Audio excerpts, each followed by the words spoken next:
à toutes et à tous, bienvenue sur le salon Business Industrie Dijon, bienvenue sur ce plateau télévisé où pendant 2 jours ici au cœur du parc des expositions de Dijon, j'ai le plaisir d'accueillir, de recevoir les acteurs de l'industrie de Bourgogne-Franche-Comté pour évoquer toutes sortes de sujets, de problématiques et d'enjeux qui concernent l'industrie dans notre région. L'un de ces sujets, il est un peu en fil rouge à vrai dire de tous les échanges que j'ai le plaisir d'avoir avec les uns et les autres, c'est la digitalisation, la numérisation et l'arrivée, aujourd'hui elle est déjà là et elle est bien là, de l'intelligence artificielle. C'est le sujet qui nous réunit cet après-midi. À l'occasion, c'est le prétexte, c'est l'occasion qui fait le larron, à l'occasion du lancement de l'offre intelligence artificielle du PMT. Cyril Lambert, bonjour. Vous êtes chargé de mission au PMT. Bonjour. Le PMT, on va rappeler ce que c'est. Pôle de compétitivité qui fut à ses débuts le pôle des microtechniques basé en Franche-Comté et qui depuis est devenu bien autre chose. Voilà, donc ça c'était en 2005 à sa naissance, effectivement. Aujourd'hui, le PMT, c'est donc le pôle de compétitivité régionale de la région Bourgogne-Franche-Comté, dédié aux industries de précision, donc avec des savoir-faire multitechnologiques, que ce soit en mécanique, en plasturgie, mais aussi en électronique ou en capteur, en microsystème. Et le PMT, c'est 250 adhérents, 270 même à l'heure où on se parle, qui portent deux filières d'excellence. Une filière 270 qui ne sont pas tous en Bourgogne-Franche-Comté, il faut le dire, il y en a aussi qui sont d'autres régions. Tout à fait, mais on a 80% de nos adhérents qui sont en BFC et qui sont des entreprises multifilières, multitechnologiques et qui travaillent notamment pour 2 filières d'excellence que nous animons, à savoir aéronautique spatiale défense et technologie de santé, dispositifs médicaux, biotechnologie.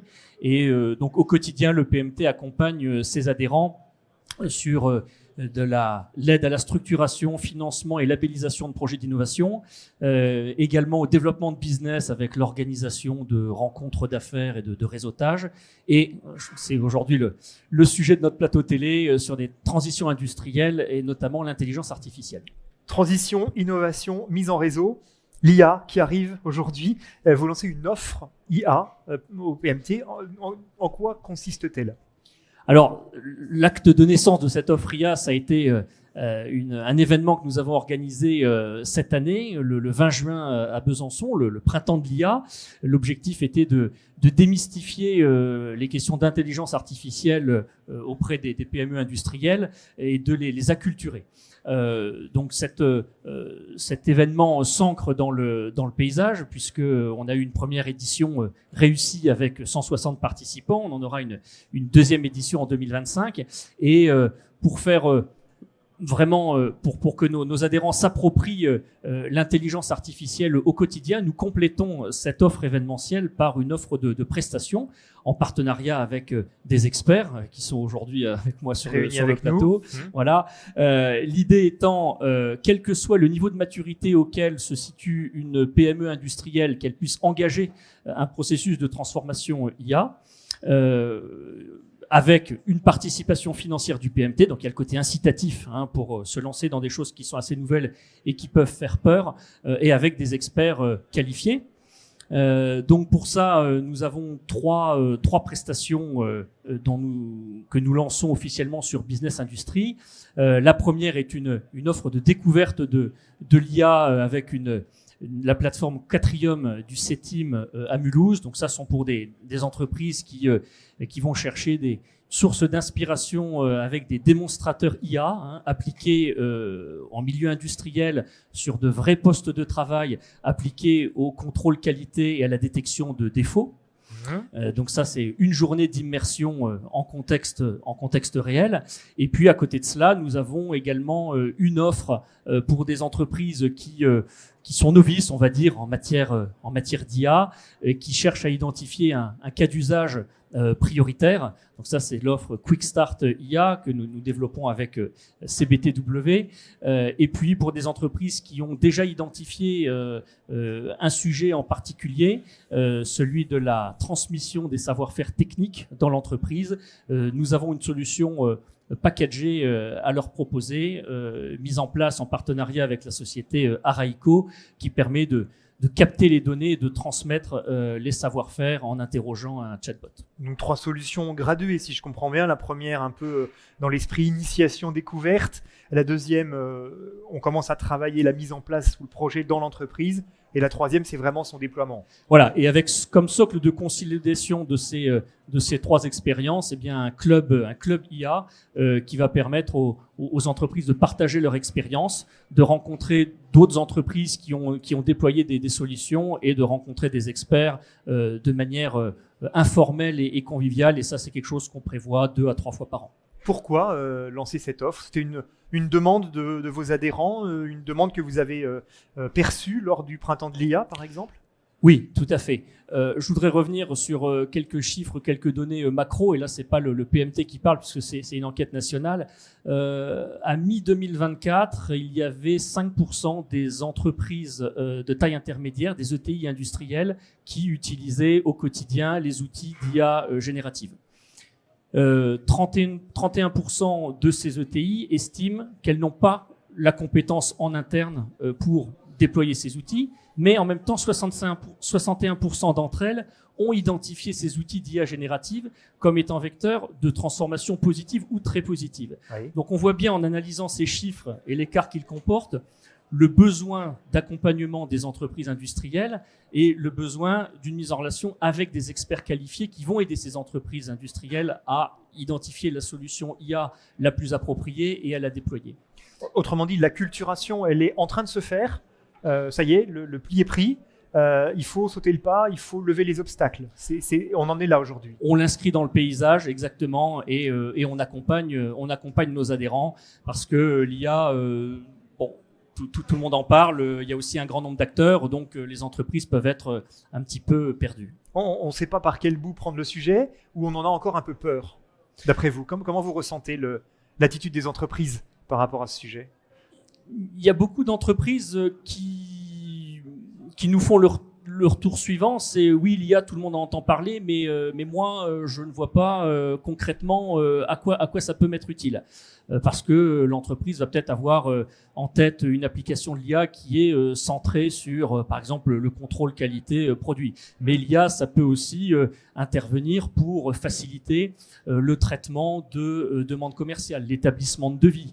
Ça peut être pour la gestion des ressources humaines, pour le juridique, pour du prévisionnel commercial. Donc notre rôle, c'est de montrer aux entreprises, et c'est le sens aussi du village exposant que nous avons au printemps de l'IA, de montrer aux entreprises différents cas d'usage, différents domaines d'application de l'IA, vraiment en passant par du concret, pour qu'elles comprennent bien. Voilà, une fois que l'entreprise a compris la valeur ajoutée que peut représenter l'IA, à ce moment-là, elle s'engage effectivement dans une démarche de transformation. Sachant que l'IA peut effectivement intervenir à tous les étages de l'entreprise, j'allais dire, et sur toutes sortes d'outils et de fonctionnalités.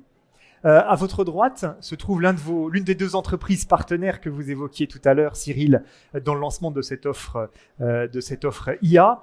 Je vais commencer donc avec vous, Douad Chami, Innovation Solution Manager Data and IA. Donc en français, ça donnerait responsable des solutions innovantes en données et intelligence artificielle, quelque chose comme ça. Exactement, oui. Donc chez CBTW, et CBTW, ça veut dire Collaboration Betters the World.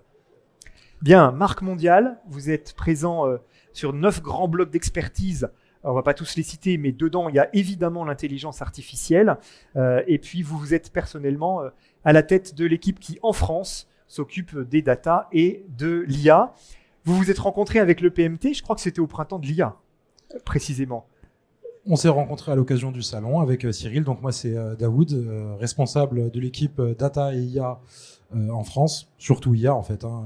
Ouais. Et c'était donc à l'occasion du salon organisé à Besançon que j'ai eu l'occasion de rencontrer PMT et un certain nombre d'autres intervenants du secteur de l'industrie, qui est peut-être parmi les secteurs celui qui est le plus dur à adresser, je pense, par l'IA. Voilà. Donc, c'était une belle occasion. Donc, comme quoi la mise en réseau by PMT, ça fonctionne. Voilà.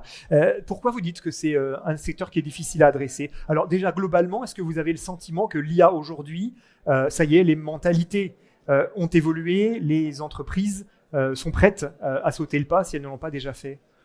Je pense qu'il est encore un peu tôt. C'était assez visible l'an passé sur le salon qu'on a eu l'occasion de faire à Besançon. C'est encore le cas aujourd'hui. J'ai l'impression qu'on est encore au début de ce qui peut se faire ou de ce qui peut s'envisager. J'ai un petit chiffre intéressant à vous partager pour vous faire figurer ça. À l'occasion d'une étude que CBTW a menée, une petite étude de marché, on s'est rendu compte qu'aujourd'hui, seuls 90% des cas d'usage d'intelligence artificielle, seuls 10% des cas d'usage d'intelligence artificielle allaient adresser des opérations, des pratiques innovantes. Pour 90% d'entre elles, on va faire ou refaire ce que de toutes les façons on faisait déjà. Alors certes, moins cher, plus facilement, de façon peut-être plus facile ou plus ergonomique, mais des opérations qu'on faisait par ailleurs. Seuls 10% des cas d'usage vont aller chercher quelque chose de vraiment innovant qu'on faisait pas. Ça, c'est un premier chiffre. Et l'autre constat, moi aussi, que j'ai, c'est qu'il y a un frein à l'adoption parce que l'IA, il y a beaucoup d'incompréhension. Je pense que les deux intervenants suivants pourront aussi en attester.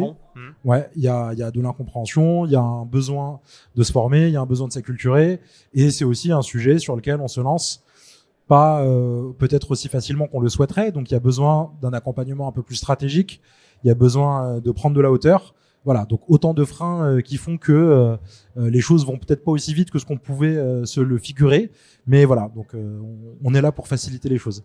Les premiers qui ont adopté l'intelligence artificielle commencent à avoir peut-être un petit peu de recul aujourd'hui. L'intelligence artificielle, c'est pas un gadget, c'est pas fait pour faire joli ou faire bien.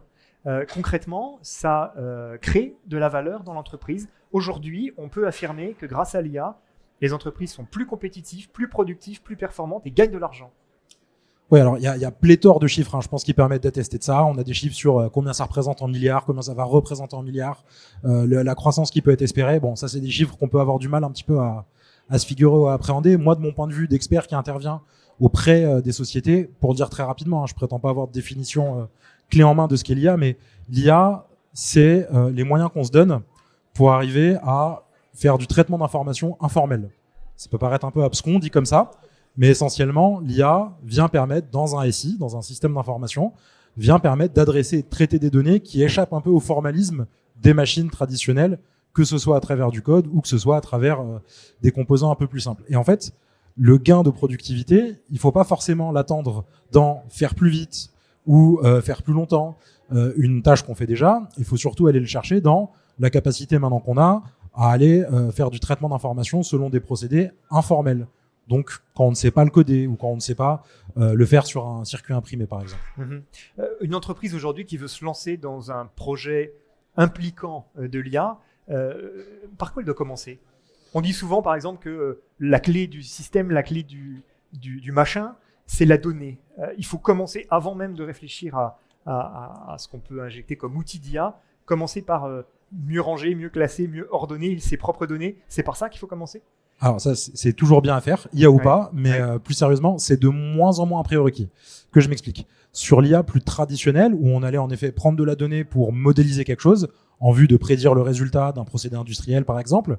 Donc, en effet, il fallait de la donnée pour attester de la réalité de tel procédé industriel ou la réalité de telle tendance commerciale ou X ou Y. Sur l'IA de nouvelle génération, donc sur l'IA générative, on travaille essentiellement, sinon dans certains cas exclusivement, avec des modèles déjà entraînés. Donc, disons que la question de la donnée, non pas qu'elle se pose plus, mais elle se pose différemment. Néanmoins, les systèmes d'intelligence artificielle, on peut s'attendre à ce que, pour bonne partie, ce soit des systèmes qui, essentiellement, soient intégrés à un système d'information sans utilisateur, donc qui soient raccordés à des bases de données, qu'ils aillent écrire dans des bases de données. À ce titre, même si aujourd'hui, il n'y a plus le ticket d'entrée qu'on avait avant, à savoir, il me faut beaucoup de données pour modéliser, il faut quand même, d'un point de vue au moins infrastructure, avoir de quoi accueillir un composant d'IA de façon efficace.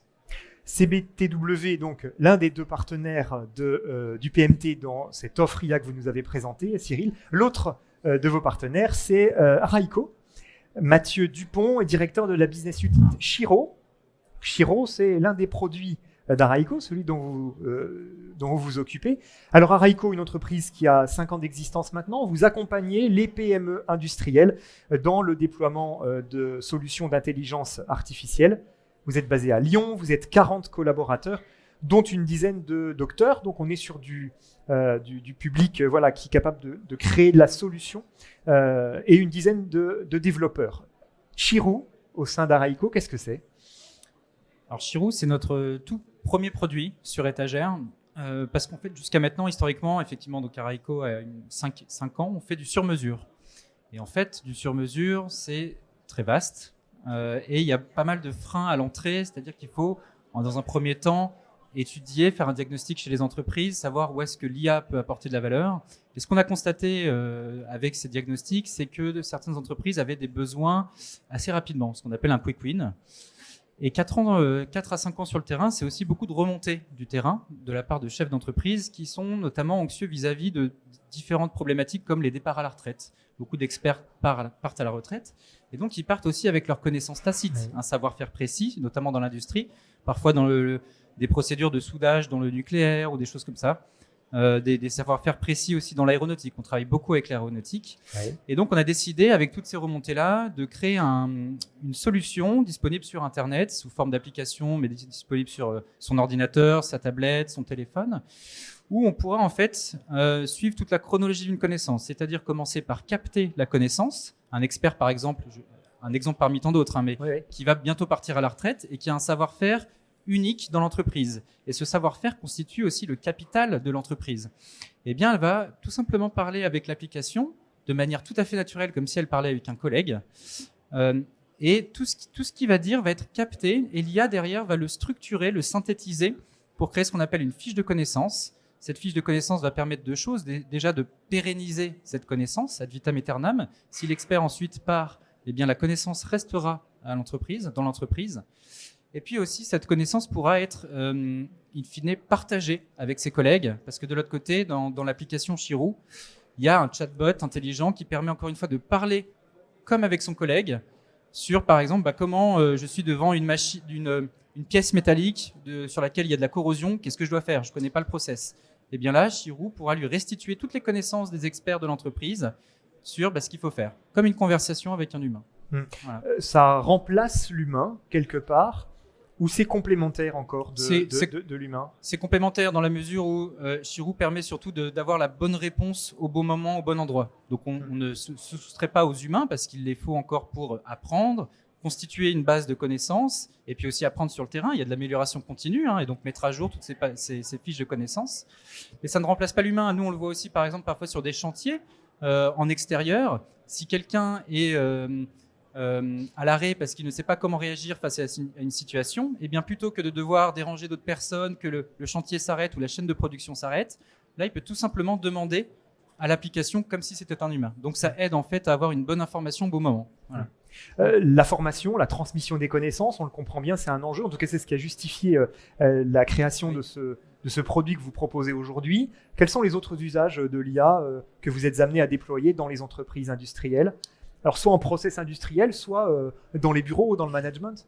Alors, pour la partie sur mesure, effectivement, on a des cas d'usage assez variés. Ça va de la partie production, où on fait de la détection d'anomalies, qui permet, par exemple, de limiter le rebut dans la fabrication des pièces. Voilà, il y a un ROI mesurable, ça permet de gagner en productivité. Et puis, on peut aussi développer, par exemple, des solutions sur tout ce qui est support auprès des clients, où une IA analysera quels sont les tickets retour des clients, pourra en faire des statistiques, proposer des réponses intelligentes.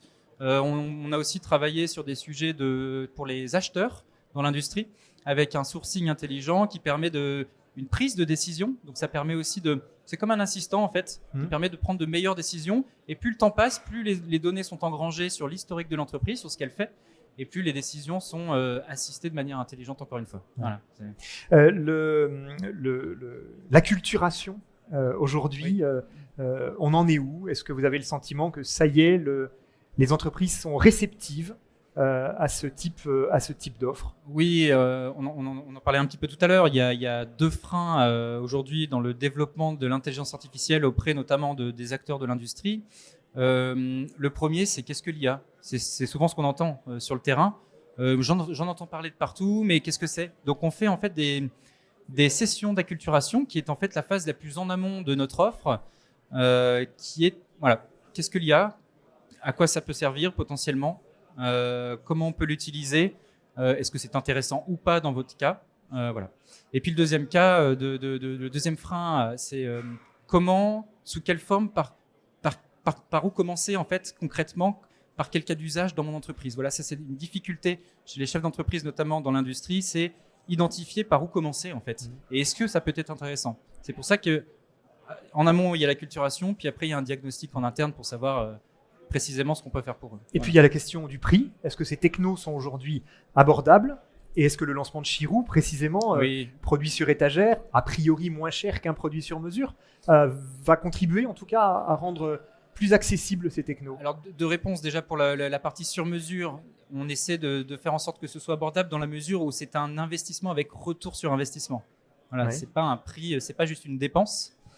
Et puis, je le disais tout à l'heure, tout ce qui est quick win, pour les personnes qui veulent une solution assez rapidement et dont la capitalisation des connaissances peut répondre, eh bien effectivement, c'est aussi pour ça qu'on a créé un produit sur étagère, parce que ça permet largement de diminuer les coûts. En fait. Voilà, c'est une solution sous forme de SaaS avec un tarif qui peut s'assimiler à une simple offre, à un abonnement téléphonique. Voilà.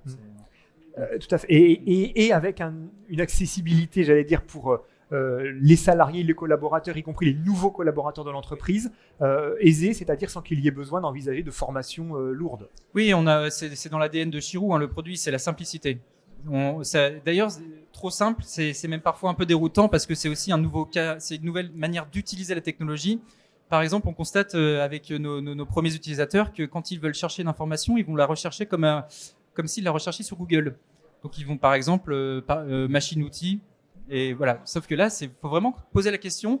Je suis devant une machine-outil défaillante. Qu'est-ce que je dois faire? Voilà. C'est vraiment une relation presque plus naturelle comme un humain. Mais comme c'est avec une machine, c'est pas encore évident.